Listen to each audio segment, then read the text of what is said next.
ఆయన లోపలికి తీసుకెళ్ళు. కుదరదత్తయ్యా, బయటికే తీసుకెళ్తాను. వీల్లేదు, ఇది నీ అత్తగారి ఆజ్ఞ. చాలా వీలుంది. ఇది మీ కోడలి గారి కోరిక. మా సిస్టర్ శాసనాన్ని ధిక్కరిస్తున్నావా?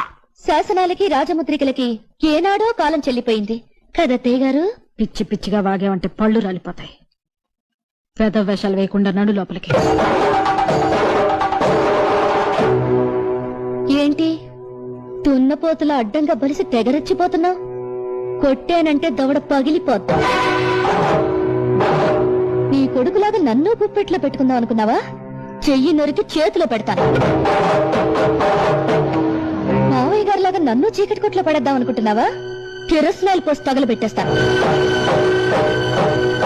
నల్ల పూలు, నుదుట బొట్టు, రంగురంగుల చీరలు, చేతి గాజులు, ఈవేళ నీకు ఇవన్నీ ఉన్నాయంటే దానికి కారణం ఈయన, నీ ఆయన. ఆయన్ని బయటకు తీసుకెళ్తానంటే వద్దంటావా? చెప్పు.